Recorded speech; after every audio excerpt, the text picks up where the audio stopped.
Muito bem, então, com a palavra, o eminente advogado Dr. Paulo Roberto Iotti Vecchiati, que falará pelo Partido Popular Socialista, autor da presente ação direta de inconstitucionalidade por omissão, e também falará em nome da Associação Brasileira de Gays, Lésbicas e Transgêneros, a BGLT, impetrante do mandado de injunção, tendo, portanto, 30 minutos para sua sustentação oral.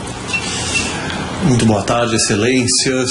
Queria agradecer muito, preliminarmente, a sensibilidade tradicional do tribunal de fazer o julgamento conjunto e conceder o tempo das duas ações, tanto a mim quanto ao Miticuri. É um tema constitucionalmente muito controverso, polêmico. Eu sou o primeiro a reconhecer isso e falo isso para as entidades autoras desde a distribuição das ações.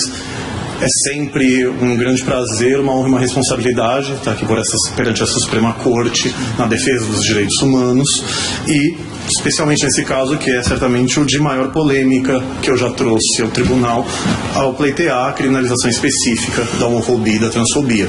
Eu entendo a perplexidade polêmica que isso causa, mas as ações elas são pautadas, entendo eu, por profunda dogmática constitucional. Eu analiso conceitos constitucionais clássicos e tento levá-los às suas consequências lógicas. Não há nenhuma aventura jurídica, excelências. Eu jamais assinaria uma ação em que eu não acreditasse firmemente nas teses. E os 3 pareceres favoráveis da Procuradoria-Geral da República nos 2 processos, creio que o demonstram à saciedade.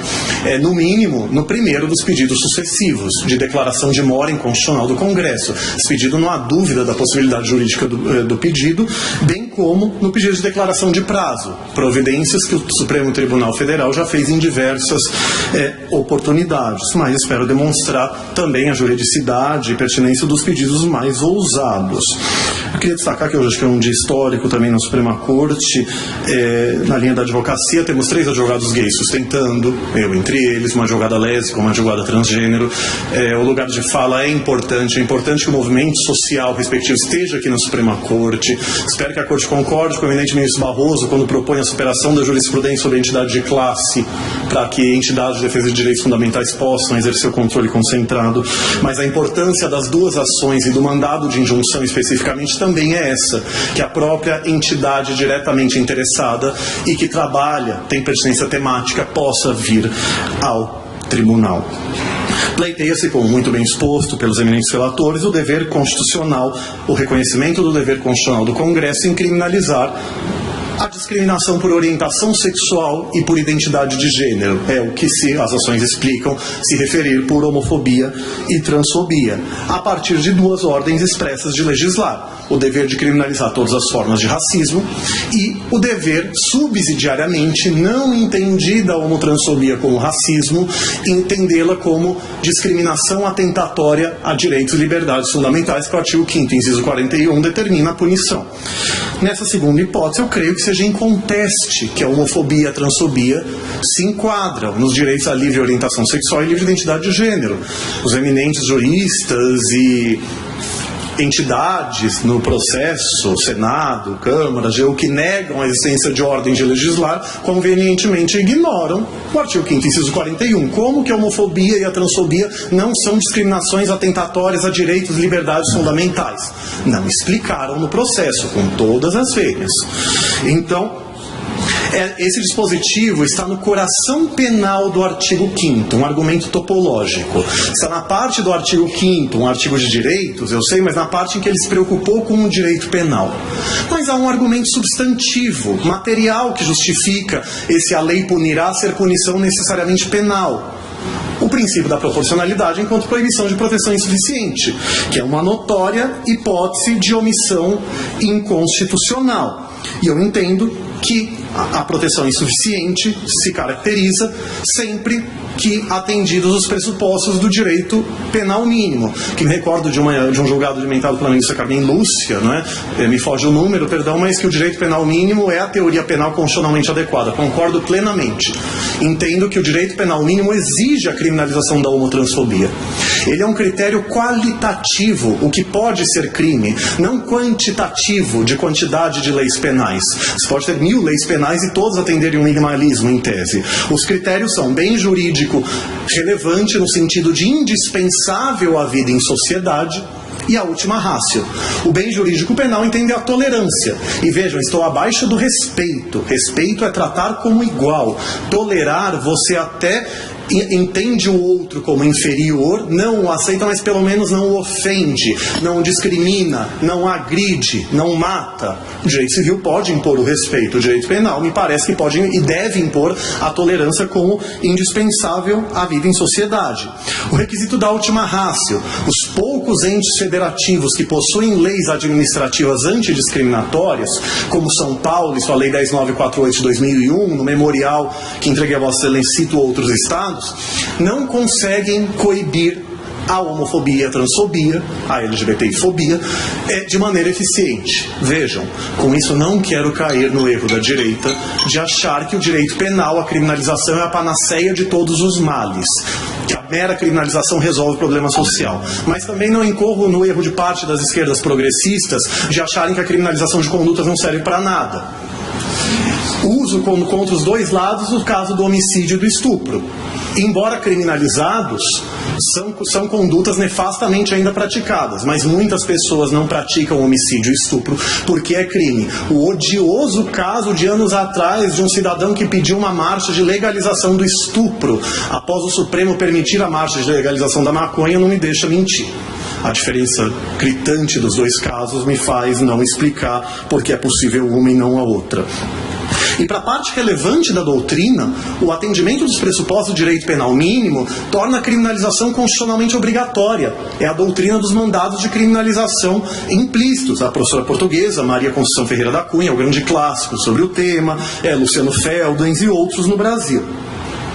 Então, permitam-me dialogar com os ministros e ministras em alguns momentos para enriquecer o debate. Confesso que não consigo entender a decisão do eminente ministro Lewandowski quando extinguiu o mandado de injunção, posteriormente considerado pelo ministro Fachin, quando disse na decisão que o fato da associação impetrante considerar a proteção insuficiente não lhe permite pleitear, não torna a criminalização constitucionalmente obrigatória.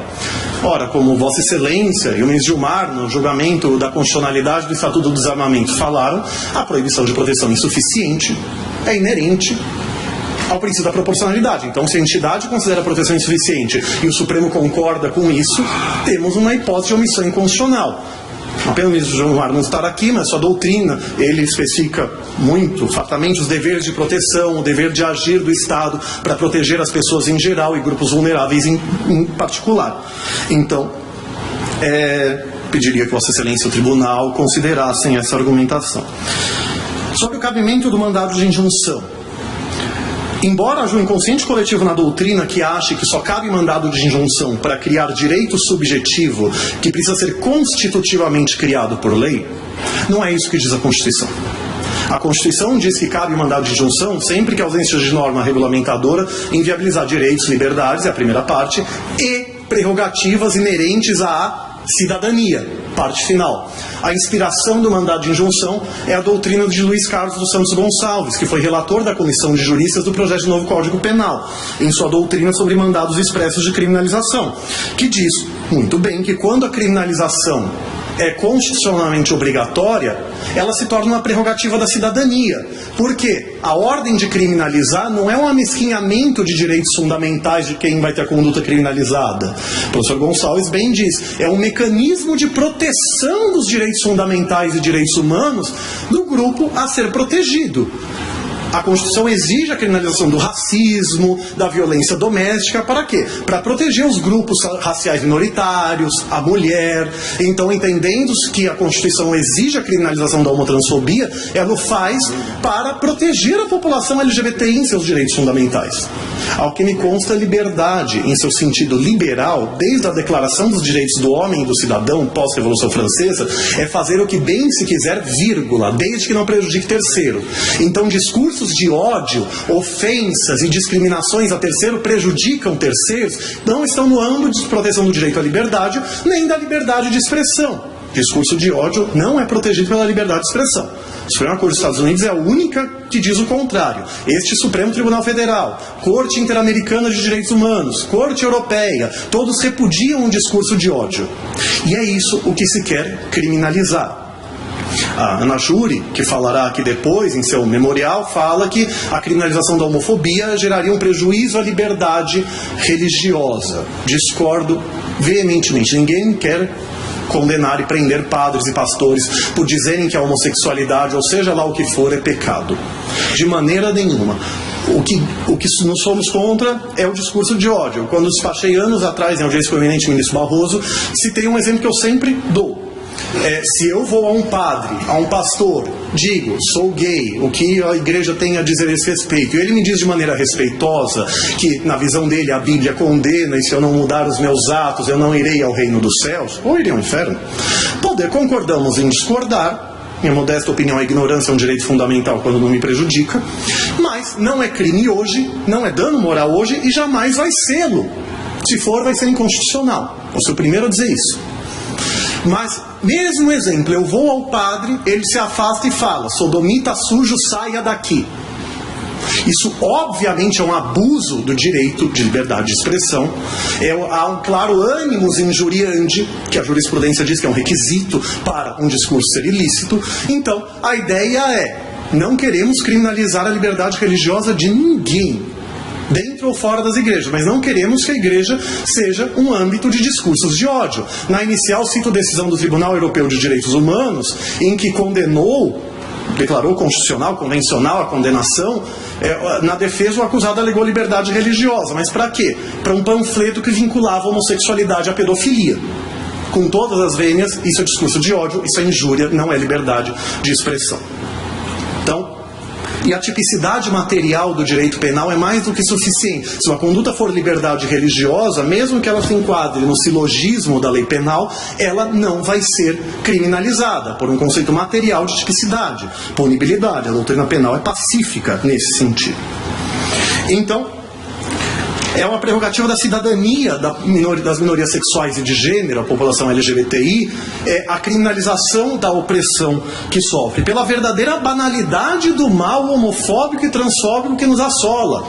Falo banalidade do mal no sentido de Hannah Arendt, no sentido de que são pessoas ditas normais, de bem, e não monstros inomináveis, nazistas, que cometem atos horrendos, mas pessoas que convivem normalmente em sociedade, mas que de repente sentem no pseudo direito de agredir, ofender, discriminar e até matar pessoas LGBTI, pelo simples fato de não serem heterossexuais ou cisgênero. Nós estamos tendo o caso de heterossexual sendo vítima de homofobia e cisgênero de transfobia. Anos atrás, um pai e um filho em um caso, e 2 irmãos gêmeos estavam abraçados, foram confundidos com um casal homoafetivo e foram agredidos.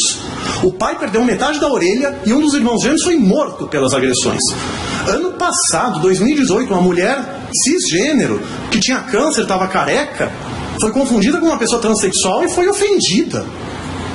Olha o nível da ideologia de gênero heteronormativa e cisnormativa. Existe ideologia de gênero, sim, mas aquela que impõe a heterossexualidade e a cisgeneridade de maneira obrigatória e pune simbólica e fisicamente aquele que ousa viver sua vida de outra forma. Ninguém escolhe ser homo, hétero ou bissexual, travesti, trans. As pessoas se descobrem de uma forma ou de outra, mas ainda que fosse uma opção, seria uma opção muito digna e válida de ser vivida, um exercício de liberdade que não prejudica a ninguém. Isso precisa ser reiterado. E essa banalidade do mal homotransfóbico ganhou exemplos paradigmáticos no ano passado, durante o período eleitoral.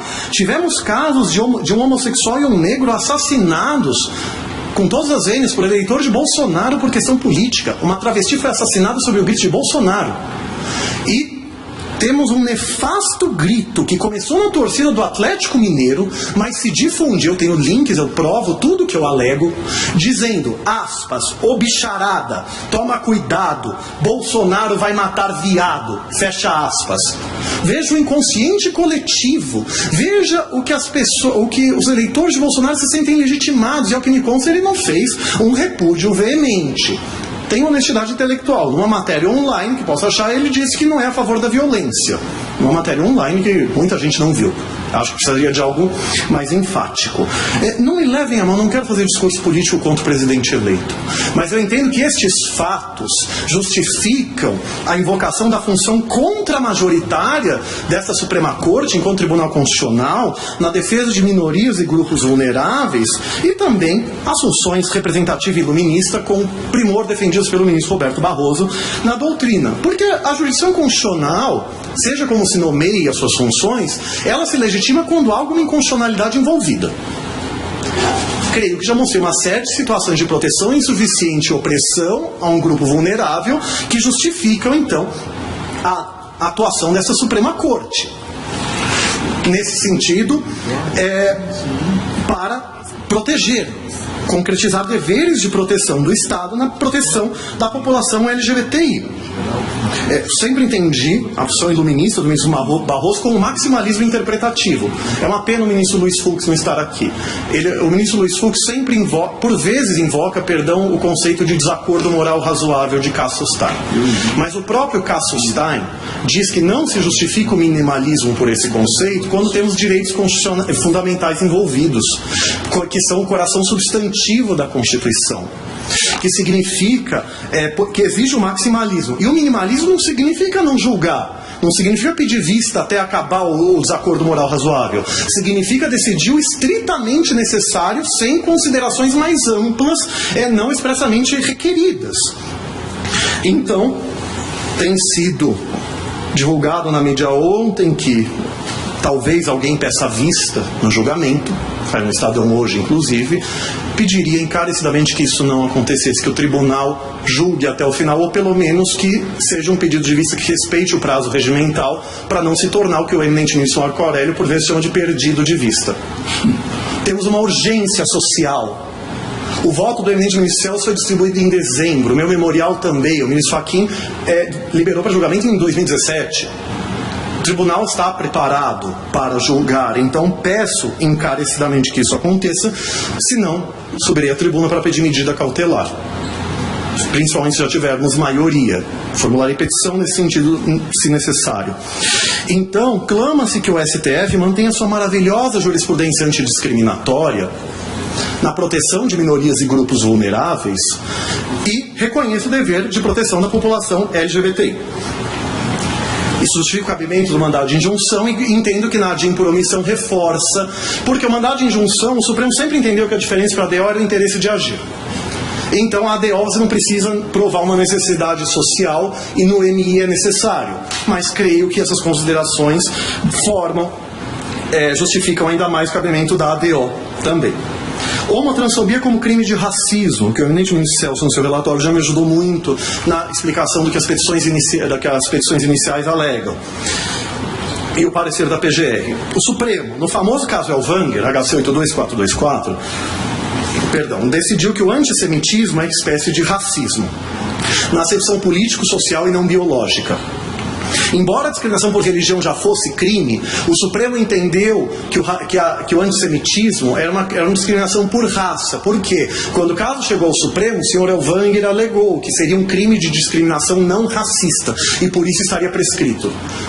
Se fosse, e foi o voto vencido do ministro Moreira Alves, inclusive.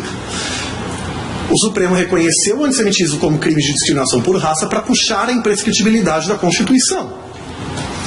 Então, a maioria do STF, reconhecendo que a Constituição, no artigo 3º, inciso 4º, e a lei antirracismo falam em raça e cor em palavras diferentes, donde, pela máxima hermenêutica, que a lei não possui palavras inúteis, não se pode considerar raça e racismo apenas pelo critério fenotípico de cor de pele, enquadrou o antissemitismo como discriminação por raça, tendo como ratio decidendi, fundamento determinante, o projeto Genoma ter acabado com a crença de que a humanidade é formada por raças biologicamente distintas entre si. Então, ministro Nelson Jobim, para o racismo não virar crime impossível pela unicidade biológica da raça humana, abandonou-se de vez o conceito biológico e adotou-se o conceito político-social. Racismo como a inferiorização de um grupo social relativamente a outro. Bem, se esse é o conceito constitucional de racismo, conceito ontológico constitucional de racismo, eu acredito que ele seja, então a homofobia e a transfobia configuram um crime de racismo. Você inferioriza as pessoas LGBTI relativamente a heterossexuais e cisgênero. O heterossexismo e o cissexismo, ideologias que pregam a heterossexualidade e a cisgeneridade obrigatórias, são ideologias racistas, porque visam classificar o outro como desigual, inferior, estigmatizá-lo a partir de estereótipos negativos e naturalizar o grupo hegemônico como único natural. Eu proponho, inclusive, que, como requisitos dessa inferiorização de grupos ser racista, que se restringe ainda mais o conceito para que só ocorram discriminações estruturais, sistemáticas, institucionais e históricas, justamente para não ser qualquer coisa que possa ser considerado em racismo. O legislador pode criminalizar praticamente o que ele quiser, desde que ele respeite o princípio da proporcionalidade. Vamos sintetizar assim. Mas, se ele colocar na lei de antirracismo um crime de discriminação por time de futebol, por cor de cabelo, e sim, ouvimos isso nas discussões informais, serão crimes de discriminação não racistas, que prescrevem. Então, esse conceito do Supremo dá uma racionalidade que justifica os critérios da lei antirracismo, que fala em raça, cor, etnia, procedência nacional e religião. Ora, quem está querendo privilégios aqui? São religiosos fundamentalistas que não querem que a mesma criminalização que lhes protege, que é a opressão a religiosos, seja garantida à população LGBTI pela criminalização da LGBTI-fobia. Queremos igual proteção penal. Sempre que o Estado reconhece uma opressão como intolerável, ele criminaliza a conduta. Isso é criticável nas esquerdas, mas é um fato objetivo. Beira a má-fé, a violação da boa-fé objetiva, o Senado alegar que a criminalização não resolve o problema. O Congresso criminaliza tudo quando ele entende que a opressão é intolerável. Lei antirracismo, vamos ficar na negrofobia. Lei Maria da Penha, discriminação do HIV/AIDS, crimes contra a infância, crimes contra o idoso nos estatutos respectivos, feminicídio, que na prática é um aumento de pena. Então, não se pode hierarquizar opressões. Se outras opressões contra grupos vulneráveis são criminalizadas, a opressão contra LGBTs tem que ser criminalizada da mesma forma. É esse o sentido do direito à igual proteção penal. Na síntese da minha querida amiga e grande Djamila Ribeiro, que não fala de homotransfobia, a ilação é minha, racismo é um sistema de opressão que supõe relações de poder entre um grupo dominante e um grupo dominado. E o restante da literatura negra antirracismo, que cito no memorial, afirma: raça é um dispositivo político-social de poder que tem a finalidade de garantir privilégios sociais a um grupo dominante e estigmatizar um grupo dominado. Uma construção social de ideologia segregacionista que reproduz relações hierárquicas de poder, falando, autores negros, em alterofobia, discriminação do outro, para naturalizar e justificar desigualdades e a segregação de grupos a partir de estereótipos negativos do grupo inferiorizado e estereótipos positivos. Classificar o grupo dominante como pessoa ideal e o grupo dominado como pessoa degenerada. Veja que tivesse degeneração racial para oprimir negros e tivemos a teoria da degeneração sexual para oprimir pessoas LGBTI.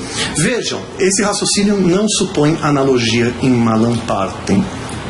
Se o conceito de racismo é político e social, inferiorização de um grupo social sobre outro, então a interpretação literal, interpretação declarativa do crime de discriminação por raça, do artigo 20 da Lei 7716 de 89, que fala praticar, induzir, incitar o preconceito ou a discriminação por raça, cor, etnia, procedência social e religião, a interpretação literal dele justifica. Estamos aqui dentro do limite do teor literal, que Klaus Roxin, um dos maiores criminalistas vivos, afirma: o limite do teor literal é o único limite da interpretação penal criminalizadora.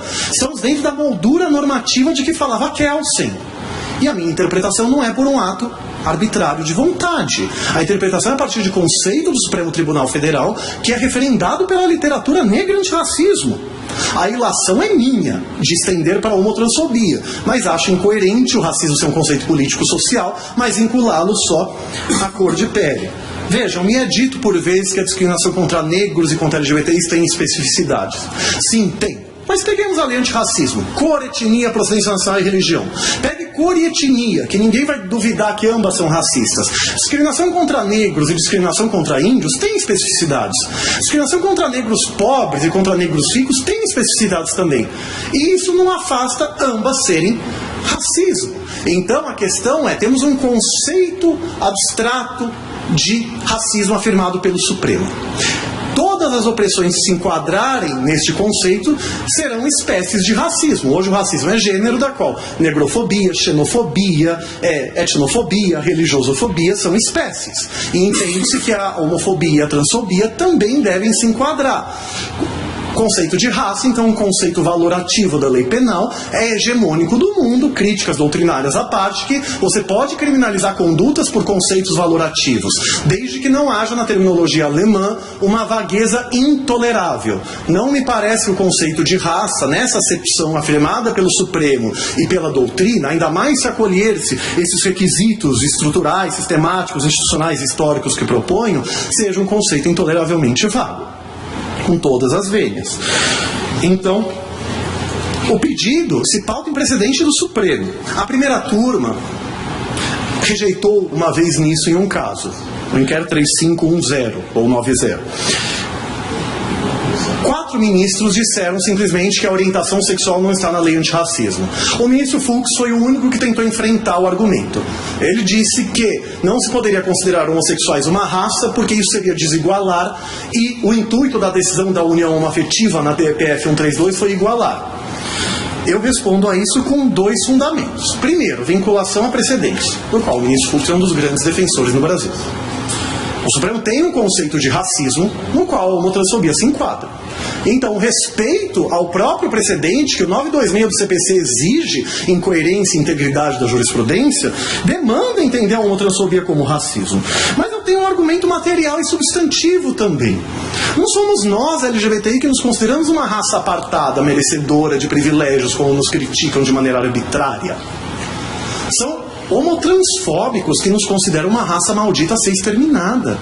Coincidências históricas. Quando saiu essa decisão, eu peticionei na ADO 26 uma réplica à contestação do Senado, que o eminente ministro Celso explicou os fundamentos em seu relatório, citando uma entrevista de um neonazista com o rosto fechado em 2014 no SBT, dizendo que homossexuais são, aspas, raça do demônio, fecha aspas, em 2014. No HC 82424, o relator ministro Maurício Corrêa enfrentou o tema também. Ele disse que não importa o que nós, Supremo e judeus naquele caso, acrescento hoje, nós LGBTI, não importa o que nós pensamos, importa o que como esse grupo social é tratado socialmente. Nós somos considerados uma raça maldita, degenerada, que ou deve ser exterminada ou oprimida e estigmatizada. Esse é o senso comum de boa parte da população que tem medo da população LGBTI por preconceitos arbitrários, mas históricos e institucionalizados. Então, peço o overruling dessa decisão do Supremo por esse plenário. Inclusive porque a ação infirma seus fundamentos, então só reiterar aqueles fundamentos gera decisão nula por violação ao 489 do CPC, que diz que a decisão que não enfrenta os fundamentos apto a infirmá-la é nula. O mesmo se diga sobre artigo de eminentes juristas, que foi citado em algumas peças, Lene Streck, Ingo Sarlet, Jacinto Coutinho, Flávio Pansieri e Clemerson Clare, escreveram um artigo criticando o parecer da PGR. Mas as próprias petições iniciais já infirmam os fundamentos. Eles falam que a lei punirá não deve ser punição penal, não enfrentam a questão do argumento topológico. Dizem que a proibição de proteção insuficiente só se aplica para invalidar leis, não para criar omissão inconstitucional. Bom, eles ou contrariam parte da doutrina, ou ontologizaram uma teoria que pode e deve evoluir nesse caso. Como o Senado disseram que racismo e homofobia e transfobia teriam peculiaridades, não explicaram quais são as peculiaridades, alegaram sem provar.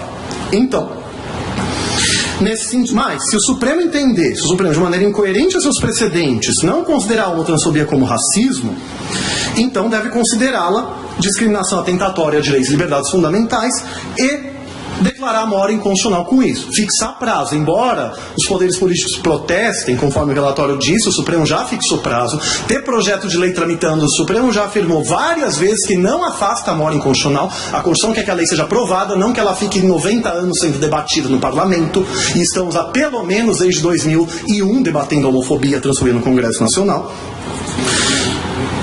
Aqui, então, eu quero deixar claro, para o Supremo entender a homofobia, a transfobia como racismo, ele está em uma interpretação literal, não extensiva nem analógica. Para ele entendê-la, para ele criminalizar de outra forma, ele tem que exercer função legislativa atípica. É minha tese de doutorado, orientado pelo eminente professor Walter Cláudio Fotenburg, que me honra com a presença, e sei que Vossa Excelência o conhecem, que fala da troca de sujeito. Mais importante do que cumprir a Constituição é quem cumpre. Marinoni Mitidiero. A separação de poderes confere ao Congresso o poder de concretizar a Constituição, não de inviabilizar a Constituição. Professor Baiano de Lei da Cunha, interpretação teleológica. A Constituição presume que o Congresso vai cumprir a ordem do Supremo de legislar. Mas se a Constituição ordena que o Congresso legisle e ele não legisla, cabe ao Supremo criar a norma geral e abstrata. Isso não viola a separação de poderes, freios e contrapesos. O Supremo, e aí eu concluo, ele controla a omissão inconstitucional normatizando o tema, provisoriamente. Piovesan, Marinoni Mitidiero e outros falam isso. No dia seguinte, o Congresso controla a atuação normativa do Supremo, criando a lei, porque tudo que ele não pode é não legislar. A inconstitucionalidade visa retirar a situação inconstitucional do mundo jurídico. Então, agradeço muito pelo tempo que me foi fornecido, reitero o pedido de indenização, que pautado em forte doutrina. Talvez a PGR tenha querido dizer que não cabe na discussão da omissão inconstitucional discutir o tema, mas numa ação individual, no caso concreto, possa se discutir. Se esse tivesse sido o caso, pediria que se explicitasse e se dissesse que as agravantes genéricas de motivo fútil ou torpe abarcam a homotransfobia, porque isso não é feito em geral. Muitíssimo obrigado, Excelência. Obrigado a Vossa Excelência.